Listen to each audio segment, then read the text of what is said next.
जम्मू कश्मीर के दौरे पर गृह मंत्री अमित शाह आज राजौरी में विशाल रैली को करेंगे संबोधित। जम्मू में विभिन्न योजनाओं का करेंगे उद्घाटन और शिलान्यास। गृह मंत्री ने वैष्णो देवी मंदिर जाकर की पूजा अर्चना।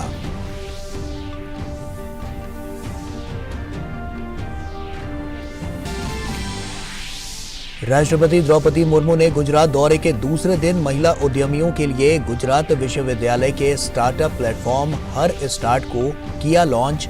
शिक्षा और आदिवासी विकास से संबंधित कई परियोजनाओं की भी रखी आधारशिला।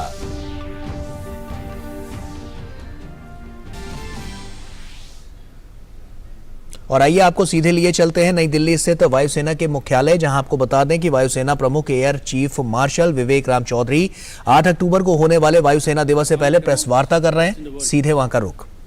Recent events on the global landscape have clearly indicated that the presence of a strong military is imperative to ward off external threats through deterrence, and if deterrence fails, to neutralize those threats. Therefore, the armed forces in general and the Indian Air Force in particular will continue to remain a linchpin in the national security matrix, both as a coercive deterrent as well as a war-winning instrument. Over the years, the Indian Air Force has proved its capability across the entire spectrum of conflict, ranging from peace, no war, no peace, and conflict situations. Traditionally, wars were fought on the land, sea, and in the air. Today, newer domains of cyber and space are increasingly affecting the conduct of operations even in the traditional realms. To absorb these changes, the Indian Air Force is on a path of transformation so that we can fight and win tomorrow's wars. We are in the process of acquiring and operationalizing cutting-edge systems in our inventory. At the same time, the task of upgrading the existing inventory of aircraft, weapons, and other combat support systems continues. The process of acquiring and operationalizing cutting-edge systems in our inventory. At the same time, the task of upgrading the existing inventory of aircraft, weapons, and other combat support systems continues unabated. We continue to be actively deployed, while at the same time expediting the operationalization of recently inducted systems like the Rafale, the light combat aircraft, S-400 among others. Today, as I speak, the Indian Air Force continues to be ever vigilant and deployed. Our air defense elements are deployed 24/7, 365 days of the year to prevent any violation or transgression of our national airspace. Our SAJW units continue to be on alert, and our fighters are always on readiness to be scrambled in a matter of few minutes to counter any emergent threat. In the last 1 year, the transport and helicopter fleet has been extensively utilized to provide relief to our citizens during floods and other natural calamities across the country. Our helicopters played a pivotal role in rescuing trapped passengers from the Devgarh ropeway, as well as in containing forest fires in Kasauli and Sariska tiger reserves. Our C-17s flew 28 missions and evacuated over 2,800 citizens from Ukraine in the early part of this year. The Indian Air Force participated in exercise Blue Flag in Israel, exercise Udara Shakti in Malaysia, the Tactical Leadership Program in Egypt, the ALTC in UAE, and the recently concluded exercise Pitch Black in Australia. We also hosted Oman for the exercise Eastern Bridge in February this year. Participation in such exercises presents us with an opportunity to demonstrate our operational prowess and strategic reach while exercising with some of the best air forces of the world. Our focus has been on building indigenous capabilities and also upgrading our older equipment. We are totally in sync with the government's push towards Atmanirbharta, and in the next few years, we are looking forward to inducting the LCA Mark 1A, the HCT-40 trainers, indigenous weapons, and different radars. The light combat helicopter has been inducted into the Air Force yesterday, and I am confident that this helicopter will add teeth to the Indian Air Force's strike capability. We are fully committed to the development of the LCA Mark II and the AMCA. The induction of the C-295 is a step in the right direction and will boost Indian aerospace manufacturing ecosystem. We were also the first service to sign a contract under the IDEX program for counter UAS systems. The Meher Baba 2 scheme has also been launched, and we hope to see significant progress in the domain of unmanned aerial systems. In line with our Honorable Defence Minister's vision of transforming the Indian Air Force to an aerospace force, we see space as a natural extension of the air medium, and we understand the need for exploiting this domain to the nation's advantage.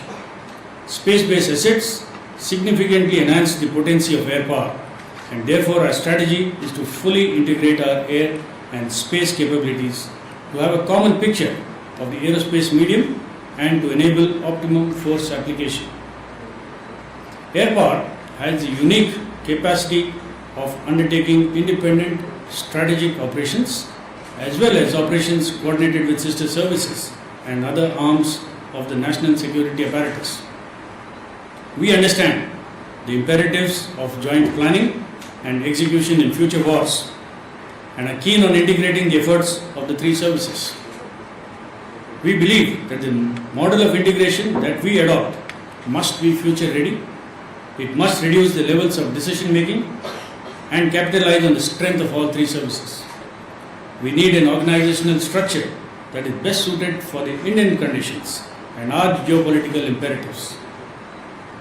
We have recently updated and revised the doctrine of the Indian Air Force to keep it relevant.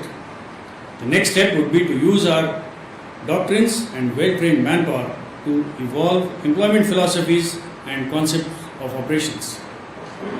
This would require joint planning and joint execution of plans. No single service can win wars on its own, and this whole good ratio of women officers in the Indian Air Force is testimony to our commitment in providing equal opportunity and level playing field for every individual irrespective of gender. These officers have proved themselves on every occasion, and it is a matter of pride that one of our women helicopter pilots has recently been conferred with the Vayu Sena Medal Gallantry for her contribution to disaster relief operations during the flash floods in Madhya Pradesh. Induction of female Agniveers is also planned next year. I feel it is an opportune time for us to transform this service into a modern, future-ready and technologically superior aerospace power by the time we celebrate our centenary 10 years from now. I am sure all air warriors will put their best foot forward in that direction. I also exhort all stakeholders, especially the DPSUs, private industries, MSMEs, to continue providing unflinching support to enable this transformation. As we reaffirm our commitment and resolve to safeguard our nation's sovereignty, I take this opportunity on behalf of all air warriors to express my gratitude to the nation for the trust, confidence and support entrusted in the Indian Air Force. Thank you and Jai Hind. Thank you very much, sir. Before we begin with the question and answer session, I'll just lay down the ground rules. Please ask only one question at a time, and in case I find that the question has been already answered, I'll seek permission from the chief to move on to the next question, unless you would like to add on or to the answer. We'll start with Ms. Shivani from Times Now. I would request the तो वायुसेना प्रमुख air chief marshal विवेक राम चौधरी को आप सुन रहे थे। आपको बता दें कि 8 अक्टूबर को होने वाले वायुसेना दिवस से पहले ये प्रेस वार्ता की जा रही थी। इसमें इन्होंने तमाम महत्वपूर्ण बातें की हैं वायुसेना को लेकर, जैसे कि बीते कुछ वर्षों में वायुसेना की जो ताकत है उसमें काफ़ी इजाफा देखने को मिला है। इन्होंने जिक्र किया कि किस तरह से वायुसेना ने जो गंभीर संकट की स्थितियां रही हैं उसमें बढ़ चढ़कर वहां से लोगों को निकालने के लिए और उस संकट काल में किस तरह से इन्होंने मदद और सहायता पहुंचाई है उसका इन्होंने जिक्र किया। C-17 ग्लोब मास्टर का इन्होंने जिक्र किया, जो कि यूक्रेन से छात्रों को निकालने में उसने अहम भूमिका निभाई, ये हम सब जानते हैं ऑपरेशन गंगा के तहत। इसके अलावा नई अत्याधुनिक प्रणाली को अपनाने के लिए किस तरह से जो वायुसेना है वो अग्रसर होकर एक अग्रणी भूमिका निभाती हुई नजर आ रही है, इसका भी उन्होंने जिक्र किया। लाइट कॉम्बैट हेलीकॉप्टर जो कि कल वायुसेना के बेड़े में शामिल हुआ है, उसका जिक्र इन्होंने किया कि वो कितना महत्वपूर्ण है और उससे आने वाले दिनों में और कितना जो वायुसेना है वो और कितनी मजबूत होती हुई नजर आएगी। देश में रक्षा के लिए हमेशा सतर्क रहने को इन्होंने अपनी प्राथमिकता बताया है और साथ ही साथ आत्मनिर्भर भारत के महत्व पर जोर देने की इन्होंने बात कही है और इसी को लेकर वायुसेना की ये उनकी तरफ से ये प्रेस कॉन्फ्रेंस की जा रही थी। इससे जुड़ी और भी जो महत्वपूर्ण बातें हैं वो आगे भी हम आपके साथ साझा करते रहेंगे। वक्त खबरों का हो गया है तो खबरों में आगे बढ़ते हैं। आपको बता दें कि केंद्रीय गृह मंत्री अमित शाह के जम्मू कश्मीर दौरे का आज दूसरा दिन है। नवरात्रि उत्सव के 9वें दिन केंद्रीय गृह मंत्री अमित शाह कटरा के सांझी छत हेलीपैड पर पहुंचे और इस मौके पर जम्मू कश्मीर के उपराज्यपाल मनोज सिन्हा और केंद्रीय मंत्री जितेंद्र सिंह भी उनके साथ मौजूद रहे।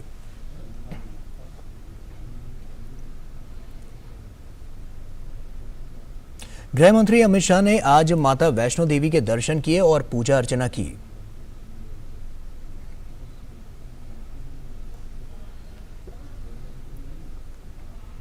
गृह मंत्री अमित शाह आज रौजारी में होने वाली विशाल रैली को संबोधित करेंगे। इसके बाद जम्मू के कनाल रोड स्थित कन्वेंशन सेंटर में विभिन्न विकास योजनाओं का उद्घाटन और शिलान्यास करेंगे।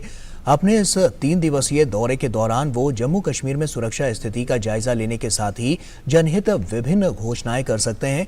उनके दौरे को देखते हुए जम्मू कश्मीर में सुरक्षा के कड़े प्रबंध किए गए हैं। और वहीं राष्ट्रपति द्रौपदी मुर्मू ने अपने गुजरात दौरे के दूसरे दिन आज महिला उद्यमियों के लिए गुजरात विश्वविद्यालय का स्टार्टअप मंच हर स्टार्ट का शुभारंभ किया।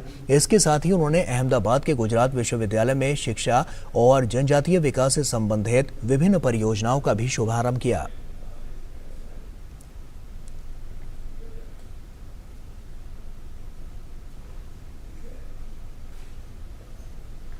प्रधानमंत्री नरेंद्र मोदी कल हिमाचल प्रदेश का दौरा करेंगे। प्रधानमंत्री मोदी राज्य में 3,650 करोड़ रुपए से अधिक की परियोजनाओं का उद्घाटन और शिलान्यास करेंगे।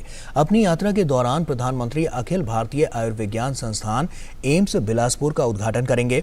प्रधानमंत्री ने 2017 में इसकी आधारशिला रखी थी। 1,470 करोड़ रुपए से अधिक की लागत से निर्मित एम्स एक अत्याधुनिक अस्पताल है। इस अस्पताल में 18 स्पेशलिटी, 17 सुपर स्पेशलिटी विभाग, 18 मॉड्यूलर ऑपरेशन थिएटर और 750 बिस्तर की व्यवस्था है। 247 एकड़ में फैला ये अस्पताल 24 घंटे इमरजेंसी और डायलिसिस की सुविधा से युक्त है।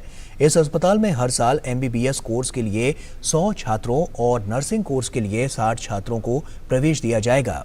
यात्रा के दौरान प्रधानमंत्री मोदी पिंजौर से नालागढ़ तक राष्ट्रीय राजमार्ग 105 पर 1,690 करोड़ रुपए से अधिक की लागत वाली लगभग 31 किलोमीटर लंबी परियोजना का शिलान्यास भी करेंगे। परियोजना सड़क अंबाला, चंडीगढ़, पंचकुला और शिमला से बिलासपुर, मंडी और मनाली की ओर जाने वाले यातायात के लिए एक प्रमुख संपर्क कड़ी है। प्रधानमंत्री नालागढ़ में करीब 350 करोड़ रुपए की लागत से बनने वाले मेडिकल डिवाइस पार्क की आधारशिला भी रखेंगे। वे बंदला में गवर्नमेंट हाइड्रो इंजीनियरिंग कॉलेज का उद्घाटन भी करेंगे। यात्रा के दौरान प्रधानमंत्री कुल्लू दशहरा समारोह में भाग लेंगे। प्रधानमंत्री कुल्लू दशहरा समारोह में पहली बार भाग ले रहे हैं। और वहीं प्रधानमंत्री नरेंद्र मोदी कल हिमाचल प्रदेश के बिलासपुर में बने एम्स का उद्घाटन करेंगे। 750 बिस्तरों वाले ये एम्स करीब 1500 करोड़ रुपए की लागत से बना है और 247 एकड़ में फैला है। एम्स बिलासपुर में किस तरह की सुविधा है, इस पर हमारे संवाददाता नितेंद्र सिंह ने एम्स बिलासपुर के निदेशक डॉक्टर वीर सिंह नेगी से खास बातचीत की है। आप भी देखिए। बिलासपुर एम्स का उद्घाटन होने वाला है। प्रधानमंत्री नरेंद्र मोदी इसका उद्घाटन करेंगे, लेकिन इस एम्स के की क्या खासियत है, इस पर बात करने के लिए हमारे साथ है बिलासपुर एम्स के director doctor Veer Singh Negi. Sir, क्या यूनिक फीचर है इस एम्स का? सर, प्राइम मिनिस्टर स्वास्थ्य सुरक्षा योजना के अंतर्गत 5वें फेज में एम्स बिलासपुर का निर्माण हुआ है। ये 1471 करोड़ रुपए का प्रोजेक्ट है जो कि अब कंप्लीट हो चुका है।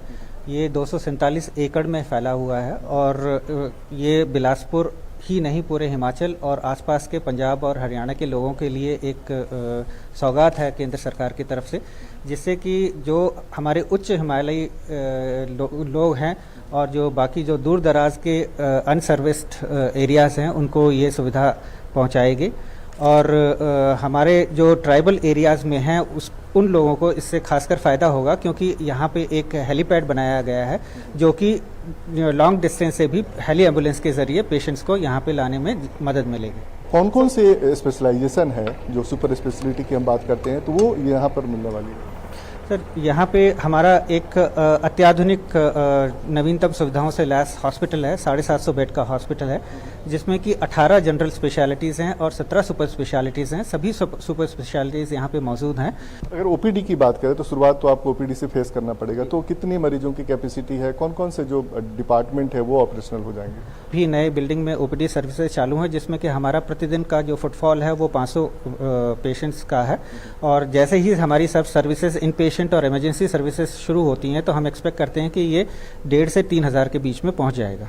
चूंकि हम जानते हैं कि हिमाचल एक पहाड़ी इलाका है, तो क्या टेलीमेडिसिन की सुविधा होगी और किस तरीके से वो ऑपरेशनल होगा? जी, हमने टेलीमेडिसिन की सुविधा 21 मई 2021 से ही शुरू कर दी थी, जिससे कि हम दूर दराज क्षेत्र के लोगों को भी कोविड महामारी के दौरान भी और जो दूसरी बीमारियों के लोग भी थे, जबकि अस्पताल में आना मुश्किल था लोगों के लिए, तो हमने टेलीमेडिसिन के माध्यम से उनको सेवाएं दी हैं। हर एम्स की अपनी एक खासियत होगी, क्योंकि डिजीज प्रोफाइल के हिसाब से एम्स का निर्माण किया जा रहा है। तो हिमाचल के अंदर जो डिजीज प्रोफाइल है उसको लेकर के क्या डॉक्टर्स आपके कैंप भी करेंगे? दूर दराज के जो ट्राइबल एरिया हैं वहाँ पर इस तरह की चीज व्यवस्था होगी क्या? जी, मैं इसमें आपको अवगत कराना चाहूँगा कि हमारा जो लाहौल स्पीति और चंबा के साथ में डिस्ट्रिक्ट एडमिनिस्ट्रेशन के साथ में करार हो चुका है, जिसके तहत हम लोग टेलीमेडिसिन के माध्यम से भी और वहाँ कैंप्स के माध्यम से भी वहाँ की जनता की सेवा करेंगे। हिमाचल के लोग जो पहले चंडीगढ़ जाते थे, शिमला जाना पड़ता था, उनको आप क्या संदेश देना चाहे इस एम्स के माध्यम? मैं आप लोगों के माध्यम से ये संदेश देना चाहूँगा कि मोदी जी द्वारा दिया गया ये only institute of medical sciences Bilaspur Himachal के लिए एक मील का पत्थर और वरदान साबित होगा। सारे ही हिमाचल की जनता को और स्पेशली दूर दराज के उच्च हिमालयी क्षेत्र के लोगों के लिए ये खासकर बेनिफिशियल होगा। हिमाचल के लोगों को अब पीजीआई चंडीगढ़, शिमला या फिर दिल्ली एम्स जाने की जरूरत नहीं है। उनको तमाम यहीं पर अत्याधुनिक सुविधाओं से लैस इलाज मिलेगा, साथ ही साथ टेली कंसल्टेशन भी मिलेगा, ताकि दूर दराज के जो पहाड़ी इलाके हैं वहाँ के लोग भी इसका लाभ उठा सकें। कैमरामैन किशन चंद के साथ Nitendra Singh, DD news, Bilaspur AIIMS, Himachal Pradesh. और वहीं प्रधानमंत्री नरेंद्र मोदी इस बार दशहरा हिमाचल के कुल्लू में मनाएंगे। ये पहली बार होगा जब कोई प्रधानमंत्री कुल्लू में दशहरा मनाएगा। अपने हिमाचल दौरे पर प्रधानमंत्री राज्य को सौगातों का एक गुलदस्ता भी भेंट करेंगे, जिसमें बिलासपुर का एम्स भी शामिल है। इस मौके पर हमारे संवाददाता विशाल बैरस्टो ने राज्य के मुख्यमंत्री जयराम ठाकुर से मंडी में एक्सक्लूसिव बातचीत की। देखिए। हिमाचल के कुल्लू का दशहरा पूरी दुनिया में मशहूर है और ये पहली बार है जब कोई भी प्रधानमंत्री दशहरे के मौके पर कुल्लू पहुंच रहे हैं। प्रधानमंत्री नरेंद्र मोदी 5 तारीख को कुल्लू में मौजूद होंगे और हमारे साथ हैं हिमाचल के मुख्यमंत्री जयराम ठाकुर। आइए हम उनसे बात करते हैं। प्रधानमंत्री कुल्लू के दशहरे में शामिल होने के लिए आने वाले हैं, ये आपके लिए कितनी गौरव की बात है और किस तरह की तैयारियां हैं? स्वाभाविक रूप से हम हिमाचल वासियों के लिए ये बहुत प्रसन्नता का विषय है कि कुल्लू के दशहरा जो अंतर्राष्ट्रीय स्तर का हमारा मेला मनाया जाता है, उसमें बतौर प्रधानमंत्री कुल्लू के दशहरे में आकर के रघुनाथ जी की यात्रा को देखना और उसमें भाग लेना, ये हमारे लिए एक अलग तरह का अनुभव उस दृष्टि से है हिमाचल वासियों के लिए। और सभी लोग उत्साहित हैं और उत्साहित होने के साथ साथ में बहुत जोरदार ढंग से हम अपने देश के प्रधानमंत्री नरेंद्र मोदी जी का यहाँ इंतज़ार कर रहे हैं। इस मौके पर सौगातें भी प्रधानमंत्री हिमाचल को देने वाले हैं। 3,650 करोड़ की विभिन्न योजनाओं परियोजनाओं का वो शिलान्यास भी करने वाले हैं। एम्स की सौगात देने वाले हैं बिलासपुर को। तो ये आपके लिए कितना ऐतिहासिक मौका होगा? आदरणीय प्रधानमंत्री जी का बहुत एक स्नेह का एक रिश्ता है और बिना मांगे हिमाचल प्रदेश को एक नहीं अनेकों योजनाएं मिली। और हिमाचल जैसे छोटे प्रदेश के लिए ऑल इंडिया मेडिकल इंस्टीट्यूट मिलना और उसका इनॉग्रेशन के लिए आना, और इन्होंने ही फाउंडेशन स्टोन भी किया था और वो भवन बन करके तैयार हुआ और तैयार होने के बाद उनको डेडिकेट कर रहे हैं। और उसी तरह से हमारे बिलासपुर में ही हाइड्रो इंजीनियरिंग कॉलेज का उसका इनॉग्रेशन वहाँ पर होने वाला है। और उसके साथ साथ में मेडिकल डिवाइस पार्क जो है वो भी उसका भी शिलान्यास हो रहा है उस दिन। और साथ में 4 लेन जो हमारा बद्दी का इलाका है, बद्दी में जो हमारी जो इंडस्ट्रियल एरिया है उसमें भी एक शुरुआत हो रही है 4 लेन की। तो ये सारे 4 प्रोजेक्ट, मेजर प्रोजेक्ट्स को हिमाचल प्रदेश को हम उस दिन जो है वो मिलकर के हिमाचल के विकास को, हिमाचल की प्रगति को बहुत गति देने के लिए प्रधानमंत्री जी ने ये काम किया, उसके लिए हम उनका आभार व्यक्त करते हैं। एक आखिरी सवाल, अक्टूबर 2017 में जैसा आपने बताया प्रधानमंत्री ने शिलान्यास किया था एम्स का, और अब वो बनने जा रहा है। इसमें 100 डॉक्टर्स के लिए भी मेडिकल कॉलेज खुलने वाला है, तो वो हिमाचल की मेडिकल फैसिलिटी को और कितना मजबूत करेगा? ऑल इंडिया मेडिकल इंस्टीट्यूट के आने के पश्चात जो है डॉक्टर्स की 100 पोस्टें में और एडिशन होगी, जो हिमाचल के अंदर जिनकी ट्रेनिंग होगी इस इंस्टीट्यूट में। और इसके अतिरिक्त हिमाचल प्रदेश में हमारे पास गवर्नमेंट सेक्टर में 6 मेडिकल कॉलेज और भी, छोटा प्रदेश लेकिन स्वास्थ्य की सुविधा देने की दृष्टि से हिमाचल प्रदेश बहुत आगे है। और 6 मेडिकल कॉलेज हमारे गवर्नमेंट सेक्टर में हैं, जो जिसमें से 3 मेडिकल कॉलेज जो है आदरणीय प्रधानमंत्री नरेंद्र मोदी जी ने दिए हैं। तो ये थे हिमाचल के मुख्यमंत्री जिनका ये कहना है कि प्रधानमंत्री नरेंद्र मोदी का हिमाचल के साथ खास रिश्ता रहा है, और इसी नाते छोटा प्रदेश ये जरूर है लेकिन इसके पास सौगातें और सुविधाएं दोनों हैं। कैमरामैन लोकनाथ के साथ मैं विशाल बैरिस्टो, डीडी न्यूज, मंडी। और इसी के साथ यहाँ वक्त हो गया एक छोटे से ब्रेक का। खबरें और भी हैं, बने रहिए डीडी न्यूज के साथ। तो ब्रेक के बाद एक बार फिर से आप सभी का स्वागत है। जम्मू कश्मीर जेल विभाग के डीजी हेमंत कुमार लोहिया की हत्या कर दी गई है। जम्मू के उदयवाला इलाके में हुई इस वारदात के बाद हड़कंप मचा हुआ है। सूत्रों के मुताबिक हथियारों ने उनके सिर पर किसी हथियार से हमला किया था, इससे उनकी मौके पर ही मौत हो गई। सूचना के बाद पुलिस अधिकारी मौके पर पहुंची। जम्मू कश्मीर पुलिस ने बताया कि डीजी हेमंत लोहिया का शव संदिग्ध परिस्थितियों में मिला है। प्रथम दृष्टया हत्या का मामला लग रहा है। उनका घरेलू सहायक फरार है, जिसकी तलाश शुरू कर दी गई है। फॉरेंसिक टीम, क्राइम टीम और वरिष्ठ अधिकारी मौके पर हैं। मामले की जांच की जा रही है।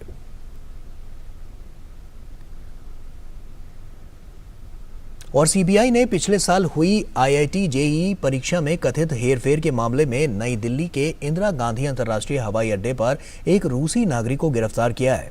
अधिकारी ने बताया कि केंद्रीय अन्वेषण ब्यूरो ने इस प्रतिष्ठित परीक्षा में कथित छेड़छाड़ के लिए विदेशी नागरिक के खिलाफ लुकआउट सर्कुलर जारी किया था, जिस पर मुख्य हैकर होने का संदेह है। अधिकारियों ने बताया कि जब रूसी नागरिक मिखाइल शार्गिन विदेश से हवाई अड्डे पर पहुंचा तो केंद्रीय एजेंसियों ने सीबीआई को सतर्क किया। शार्गिन को अलमाटी, कजाकिस्तान से आने के बाद दिल्ली के आईजीआई हवाई अड्डे पर आव्रजन ब्यूरो ने हिरासत में लिया। जांच के दौरान ये बात सामने आई थी कि कुछ विदेशी नागरिक जेईई समेत कई ऑनलाइन परीक्षाओं से छेड़छाड़ करने और अन्य आरोपियों के साथ मिली भगत में शामिल थे। इस मामले की जांच में पता चला था कि रूसी नागरिक का एक बड़ा हैकर है और ये विदेशी नागरिक इस परीक्षा घोटाले का मुख्य आरोपी है। इससे पहले इस घोटाले में सीबीआई ने 7 लोगों को गिरफ्तार किया था। राष्ट्रीय शिक्षा नीति की भावना के अनुरूप यूजीसी ने उच्च शिक्षा क्षेत्र में महत्वपूर्ण सुधार का ऐलान किया है। यूजीसी के नए गाइडलाइन के मुताबिक अब छात्र एक साथ 2 डिग्री पाठ्यक्रम की पढ़ाई कर सकेंगे और छात्र दोनों कोर्स फिजिकल मोड में या फिजिकल और ऑनलाइन मोड में एक साथ कर सकते हैं। यूजीसी ने देश भर के उच्च शिक्षण संस्थानों को इसी सत्र में से इस स्कीम को लागू करने को कहा है ताकि छात्रों को इसका फायदा मिल सके। इस विषय पर यूजीसी के चेयरमैन जगदीश कुमार से खास बातचीत की हमारे संवाददाता निशांत सौरभ ने। यूजीसी ने उच्च शिक्षा के क्षेत्र में कई महत्वपूर्ण सुधार किए हैं, जिनमें सबसे महत्वपूर्ण है कि अब छात्र एक ही समय में फिजिकल मोड में 2 अलग अलग कोर्सेज, डिग्री कोर्सेज की पढ़ाई कर सकेंगे। यूजीसी ने सभी उच्च शिक्षण संस्थानों से कहा है कि वो जल्द से जल्द इस स्कीम को लागू करें ताकि छात्रों को इसका फ़ायदा मिल सके।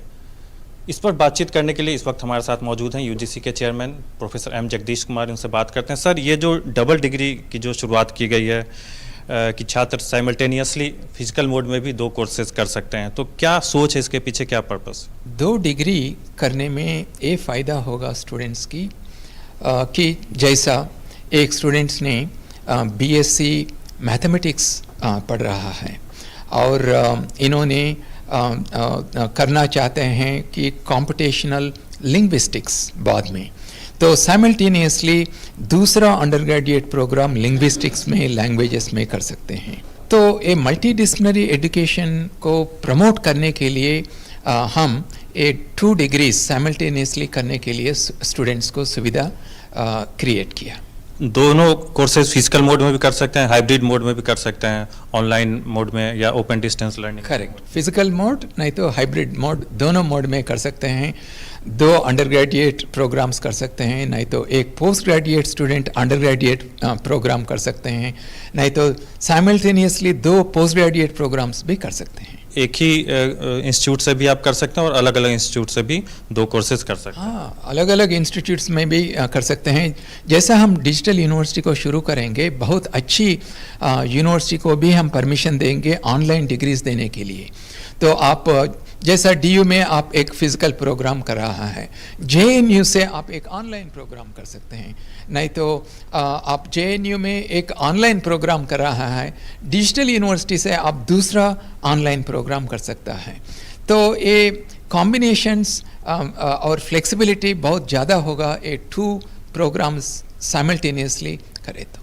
सर, एक और UGC ने डिसीजन लिया है कि जो अलग अलग फील्ड के एक्सपर्ट हैं वो भी अब कॉलेजों में पढ़ा सकेंगे, प्रोफेसर बन सकेंगे। प्रोफेसर ऑफ प्रैक्टिस नाम इसको नाम दिया गया है, तो इसके पीछे कंसेप्ट क्या है? अलग अलग डिसिप्लिन में जो एक्सपर्ट्स हैं, जिनको PhD नहीं होगा, प्रॉपर एकेडमिक क्वालिफिकेशंस भी नहीं होगा, लेकिन हम इनको प्रोफेसर ऑफ प्रैक्टिस जैसा हम अपॉइंटमेंट करें तो यूनिवर्सिटीज़ में क्या होगा, स्टूडेंट्स को प्रैक्टिकल एक्सपीरियंस का नॉलेज बढ़ जाएगा और इनको पता चलेगा कि इंडस्ट्री में क्या चैलेंजेस हैं और सोसाइटी में क्या चैलेंजेस हैं और इसके बारे में हम कैसा टुगेदर एज ए टीम काम करके सॉल्यूशंस पैदा करेंगे। तो ये नया आइडियाज़ स्टूडेंट्स को मन में आएगा, इसलिए हम एक प्रोफेसर ऑफ प्रैक्टिस पोजीशन को इंट्रोड्यूस किया। जो प्रोफेसर ऑफ प्रैक्टिस पोजीशन में आना चाहते हैं, they should have demonstrated their expertise in a given profession. UGC की तरफ से ये जो रिफॉर्म्स किए गए हैं, चाहे वो डबल डिग्री की बात हो, चाहे डिजिटल यूनिवर्सिटी या फिर प्रोफेसर ऑफ प्रैक्टिस, ये तमाम जो रिफॉर्म्स किए गए हैं उसका फ़ायदा आने वाले समय में देश के लाखों छात्रों को मिलेगा। कैमरा पर्सन बंसीलाल के साथ निशांत सौरभ, DD न्यूज़, दिल्ली। और भारतीय रेल ने 500 मेल एक्सप्रेस रेलगाड़ियों को सुपरफास्ट गाड़ियों में बदल दिया है। इसके अलावा 65 जोड़ी रेलगाड़ियों को सुपरफास्ट श्रेणी में जोड़ दिया गया है।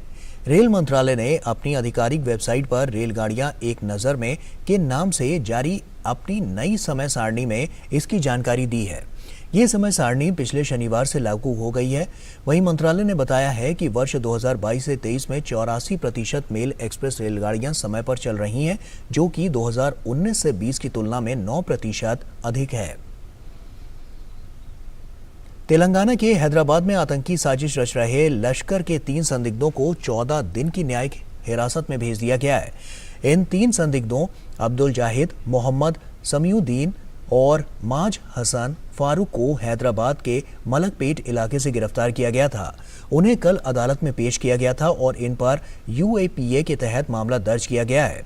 तलाशी के दौरान पुलिस ने इन आतंकियों के पास से 4 हथगोले, 1 मोटर बाइक और करीब 4 लाख रुपए की नकदी जब्त की थी। नेशनल हेराल्ड मामले में पूछताछ के लिए प्रवर्तन निदेशालय ने कांग्रेस के 5 नेताओं को आज पेश होने का समन भेजा है। इन नेताओं में अंजन कुमार, मोहम्मद अली शब्बीर, गीता रेड्डी, सुदर्शन रेड्डी और गली अनिल शामिल हैं। ईडी ने आज दिल्ली में इन नेताओं को पेश होने के लिए कहा है। ईडी के सूत्रों के मुताबिक जब राहुल और Sonia Gandhi young India private limited के डायरेक्टर थे, तब इन नेताओं ने इसमें डोनेशन दी थी, जिसका विवरण देने के लिए ईडी ने इन नेताओं को समन किया है। कांग्रेस पार्टी के स्वामित्व वाले नेशनल हेराल्ड को लेकर चल रही मनी लॉन्ड्रिंग जांच में पूछताछ के लिए इससे पहले ईडी ने रविवार को कर्नाटक कांग्रेस के अध्यक्ष DK शिव कुमार को भी तलब किया था। ईडी ने उन्हें 7 अक्टूबर को दिल्ली में पेश होने के लिए कहा है। इस मामले में ईडी कांग्रेस अध्यक्ष सोनिया गांधी, राहुल गांधी, मल्लिकार्जुन खड़गे जैसे वरिष्ठ नेताओं से पूछताछ कर चुकी है। और नवरात्रि के 9वें दिन मां दुर्गा के 9 अवतारों में अंतिम मां सिद्धिदात्री की पूजा की जाती है। उसी के चलते नवमी के अवसर पर राजधानी दिल्ली के झंडेवालान मंदिर में सुबह की आरती की गई। नवरात्र की नवमी के मौके पर मंदिरों में दुर्गा पूजा की खास रौनक देखने को शहर में मिल रही है। वहीं एक ओर जहां सारा शहर मां की भक्ति में सराबोर दिख रहा है, दूसरी ओर रामेश्वरम में नवरात्रि उत्सव के दौरान बोमोई गोलू गुड़िया की कई किस्मों से घरों को सजाया गया है।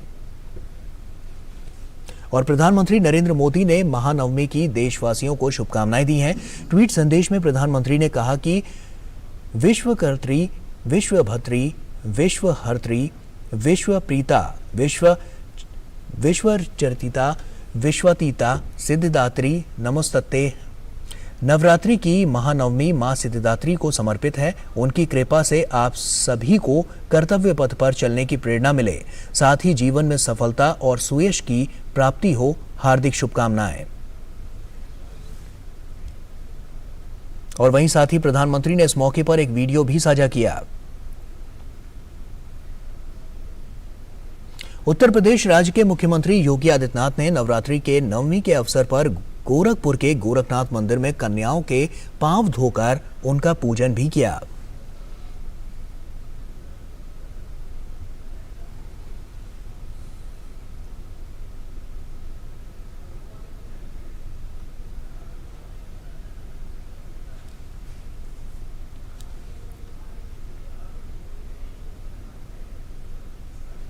केंद्रीय शिक्षा मंत्री धर्मेंद्र प्रधान ने आज पुरी में भगवान जगन्नाथ मंदिर में पूजा अर्चना की। धर्मेंद्र प्रधान ने कहा कि नवरात्र के मौके पर उन्होंने आज तमाम देवी देवताओं की पूजा अर्चना की।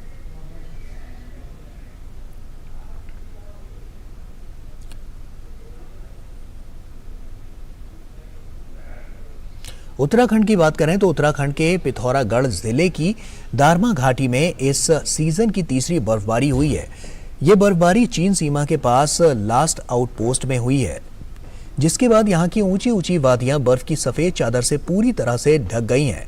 सीमांत जिले पिथौरागढ़ के उच्च हिमालयी क्षेत्रों में सीजन का तीसरा हिमपात हुआ। हिमपात के बाद निचले इलाकों में तापमान में गिरावट दर्ज की गई है और देश के अधिकतर राज्यों से दक्षिण पूर्व मॉनसून 2022 की विदाई हो चुकी है।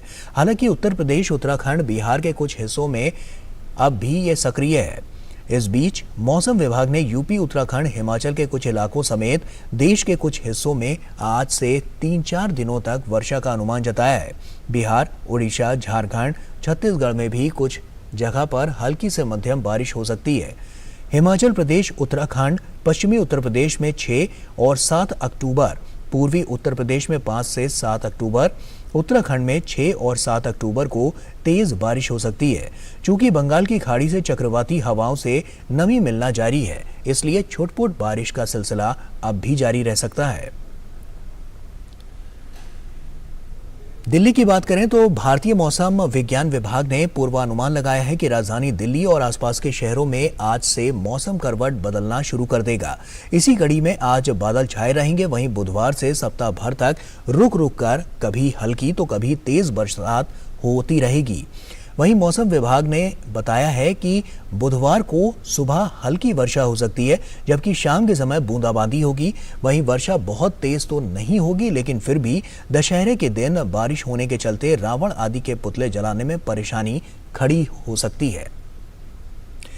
आगे बढ़ते हैं और कोविड के आंकड़ों पर नजर डालते हैं। आपको बता दें कि ताज़ा आंकड़ों की अगर हम बात करें तो स्वास्थ्य और परिवार कल्याण मंत्रालय के मुताबिक देश भर में पिछले 24 घंटों में 1968 नए मामले दर्ज किए गए हैं। वहीं पिछले 24 घंटों में 3481 मरीज उपचार करवाकर स्वस्थ हो चुके हैं, जिसके बाद देश में रिकवरी रेट 98.74% हो गया है। वहीं साप्ताहिक पॉजिटिविटी रेट वर्तमान में 1.29% दर्ज किया गया। दैनिक पॉजिटिविटी रेट 0.94% दर्ज किया गया।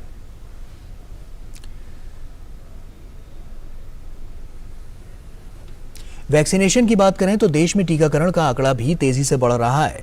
कोविड महामारी के खिलाफ सबसे प्रभावी हथियार के रूप में शुरू किए गए टीकाकरण अभियान के तहत देश में अब तक 218 करोड़ से अधिक टीकों की खुराकें दी जा चुकी हैं। पिछले 24 घंटों में 3,44,000 से अधिक कोविड रोधी टीके लगाए गए। टीकाकरण अभियान देश में लोगों की कोविड से सुरक्षा का एक महत्वपूर्ण माध्यम है और इसकी उच्च स्तर पर लगातार समीक्षा और निगरानी की जा रही है।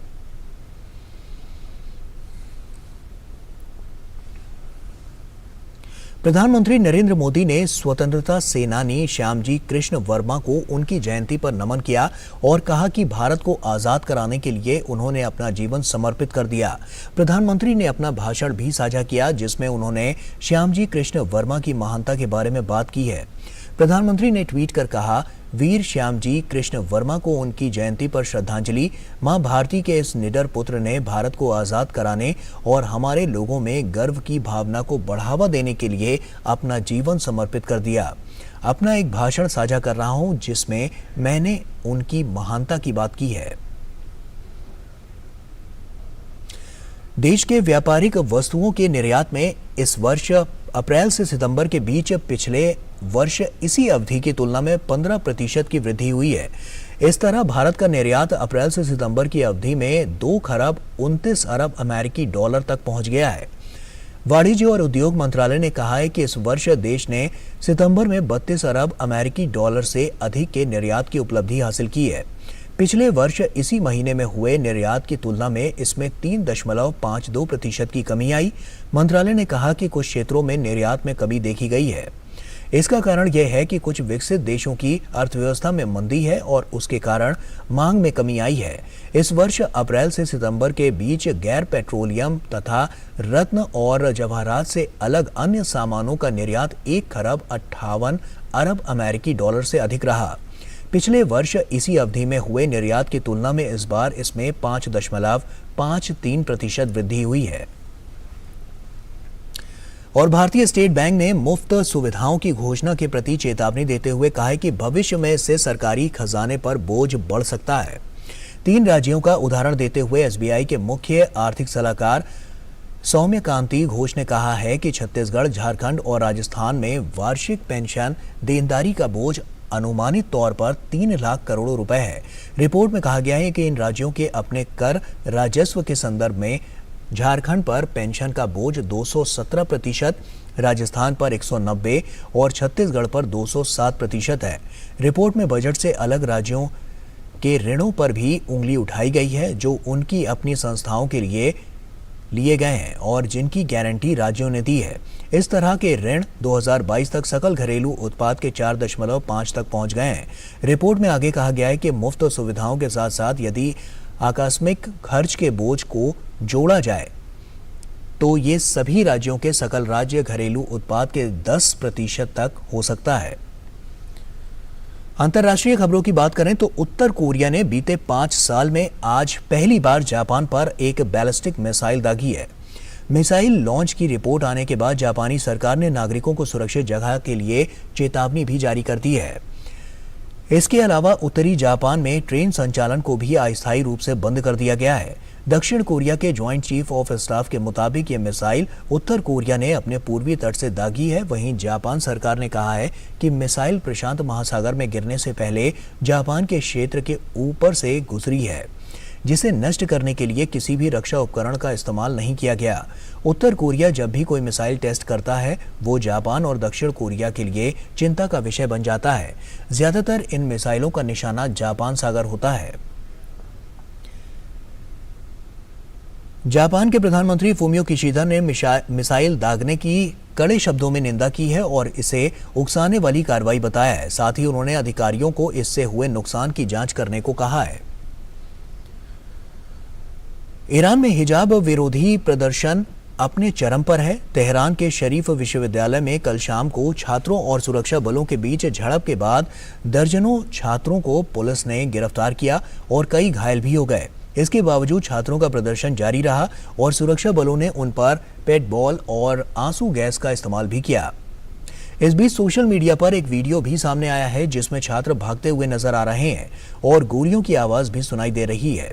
ईरान की राज्य समाचार एजेंसी के अनुसार गिरफ्तार किए गए अधिकांश छात्रों को रिहा कर दिया गया है। वहीं अधिकारियों ने बताया है कि शरीफ विश्वविद्यालय में केवल डॉक्टरेट छात्रों को अगली सूचना तक परिसर में आने की अनुमति दी जाएगी। ईरान में बीते दिनों में सुरक्षा बलों की हिंसक कार्रवाई और दर्जनों लोगों की प्रदर्शन के दौरान मौत के बावजूद देश में विरोध प्रदर्शन तीव्र हुए हैं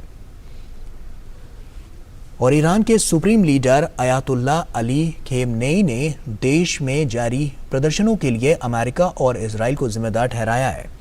उन्होंने महसा अमीनी की मौत के बाद से शुरू हुए प्रदर्शनों पर पहली बार अपनी प्रतिक्रिया दी। खेमनेई ने कहा कि इन दंगों और देश में जारी असुरक्षा के पीछे अमेरिका और इजराइल का हाथ है। इसके अलावा उन्होंने महसा अमीनी की मौत को एक दुखद घटना बताया और ईरान में हो रहे हिंसक प्रदर्शनों पर सवाल भी उठाए। अमेरिकी राष्ट्रपति जो बाइडेन ने ईरान में शांतिपूर्ण प्रदर्शनकारियों पर हिंसक कार्रवाई की रिपोर्टों पर गंभीर चिंता जताई है। एक बयान में बाइडेन ने कहा है कि ईरान में प्रदर्शन कर रहे लोग न्याय संगत और सार्वभौमिक सिद्धांतों का आह्वान कर रहे हैं।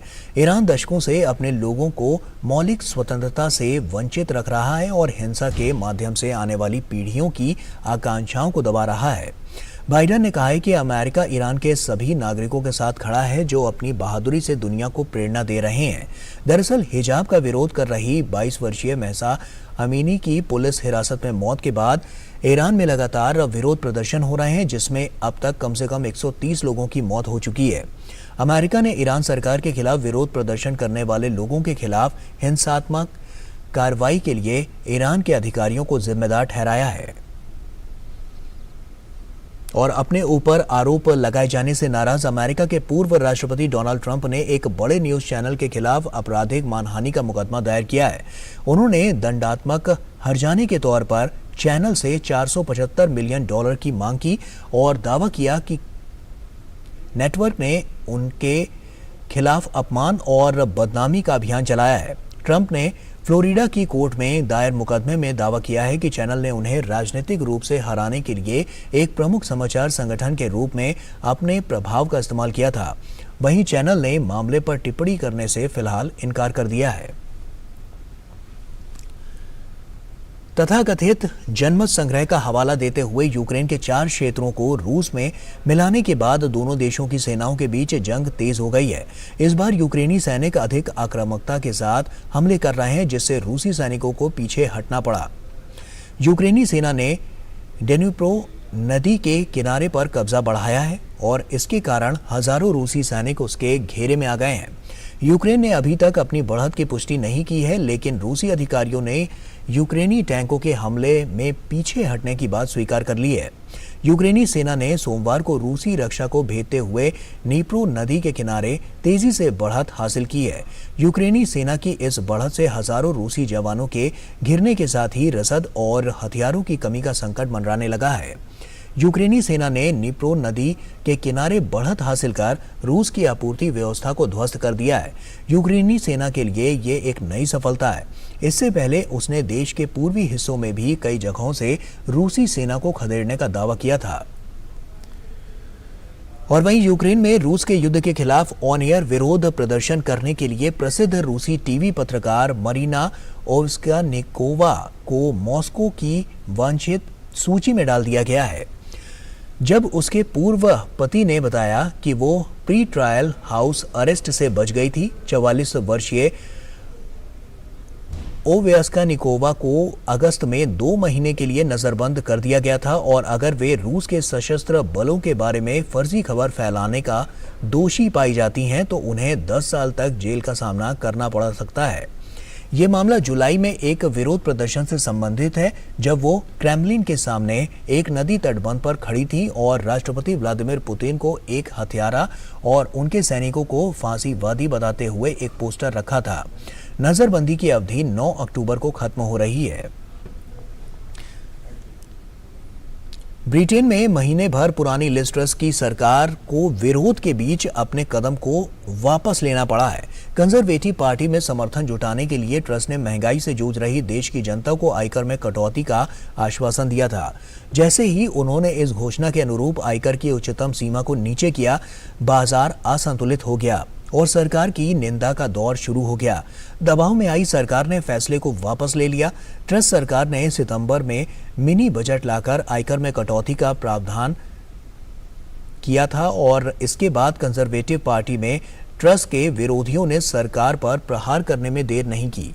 इसके बाद वित्त मंत्री क्वासी क्वार्टेग ने कहा कि कर की उच्चतम सीमा को कम करने का निर्णय विनम्रता से वापस लिया गया है। आगे बढ़ते हैं। अमेरिका में शक्तिशाली तूफान इयान से अब तक 85 लोगों की मौत की पुष्टि हो चुकी है। तूफान से सर्वाधिक प्रभावित फ्लोरिडा के ली काउंटी में 42 जबकि उसके पड़ोसी क्षेत्रों में 39 की मौत हुई है। वहीं उत्तरी कैरोलिना में 4 लोग मारे गए हैं। दक्षिण कैरोलिना से किसी के हताहत होने की सूचना नहीं है। तूफान के तबाही मचाने के बाद फ्लोरिडा के अधिकारी अभी भी सुनिश्चित नहीं है कि कितने लोग लापता हैं। शक्तिशाली तूफान फ्लोरिडा में बुधवार को पहुंचा था।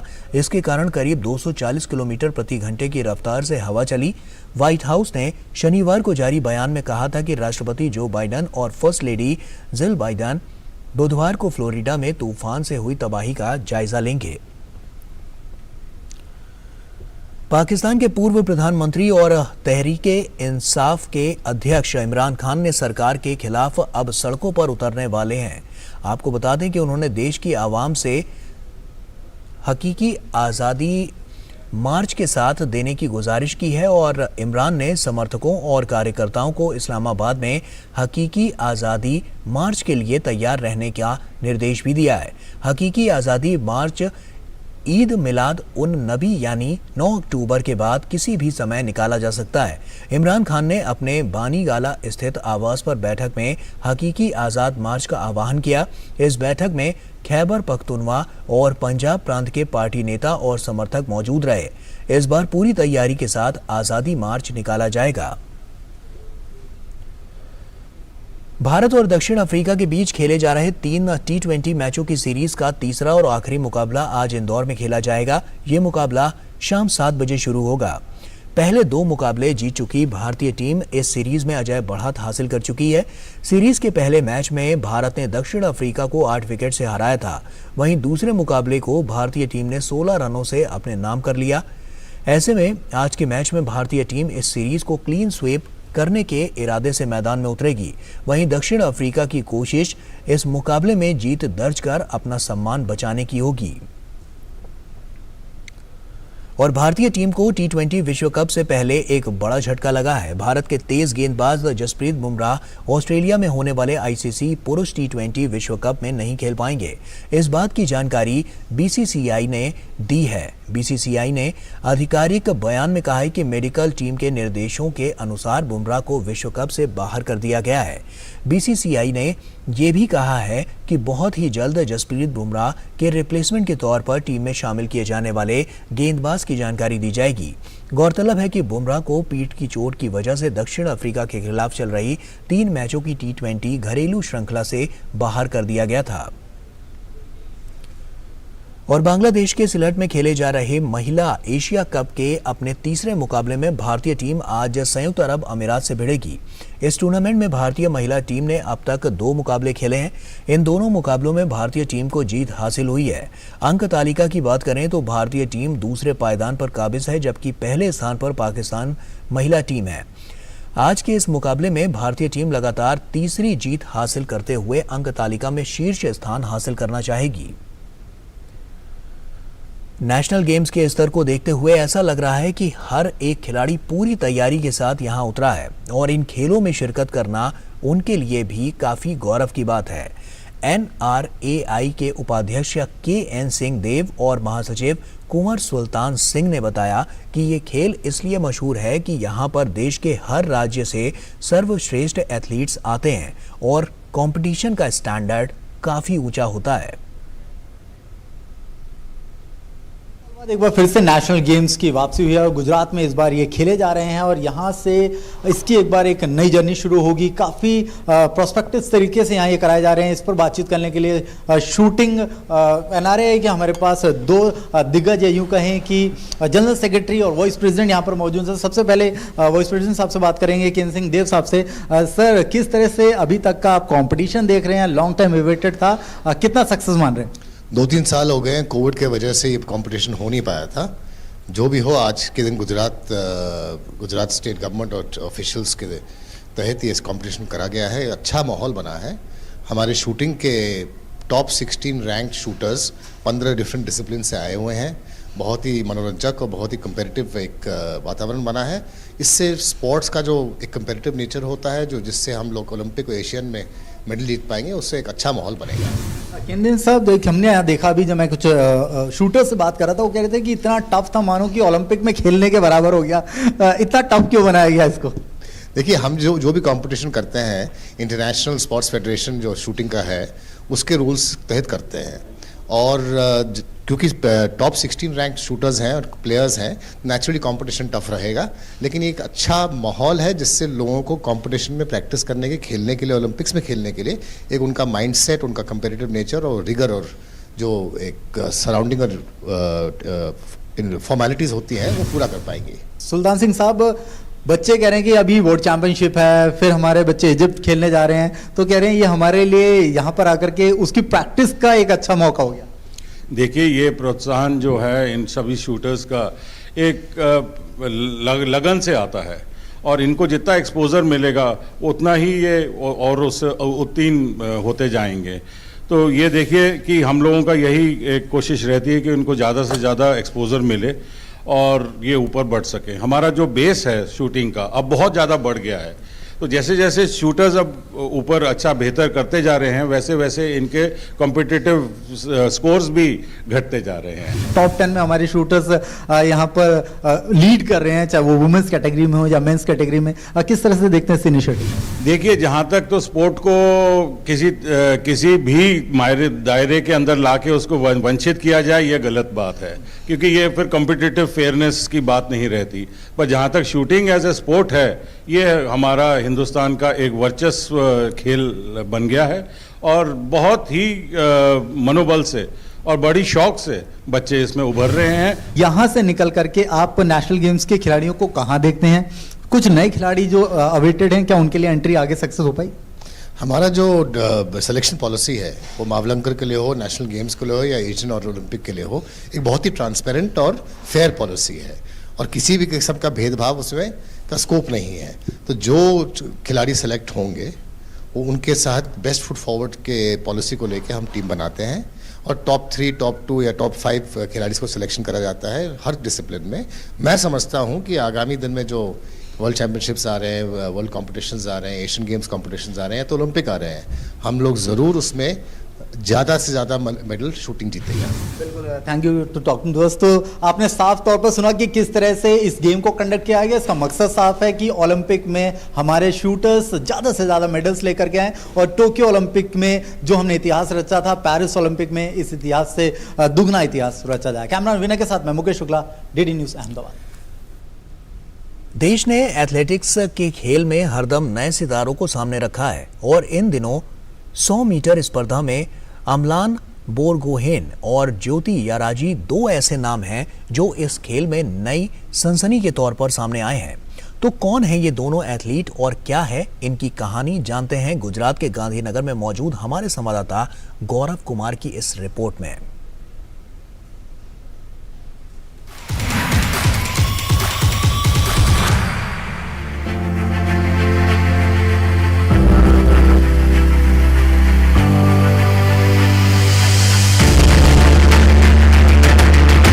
भारतीय एथलेटिक्स को नई पहचान देते हैं ये अमलान बोरगोहेन और ज्योति याराजी। ये दोनों 36वें राष्ट्रीय खेलों में चैंपियन बनकर सामने आए हैं। आंध्र प्रदेश की ज्योति और असम के अमलान बोरगोहेन ने 100 मीटर की स्पर्धा का स्वर्ण पदक अपने नाम किया, लेकिन राष्ट्रीय और अंतर्राष्ट्रीय स्तर पर खुद की चमक को बिखेरने वाली ज्योति के लिए यहाँ तक पहुँचना कभी भी आसान नहीं रहा। ज्योति के पिता सूर्य नारायण निजी सुरक्षा गार्ड हैं, जबकि उनकी मां कुमारी लोगों के घरेलू काम में हाथ बटाती हैं। बावजूद इसके ज्योति ने अपने सपनों की उड़ान को कम नहीं होने दिया। बड़ी बात ये कि ज्योति 100 मीटर बाधा दौड़ में भी इतिहास रच चुकी हैं।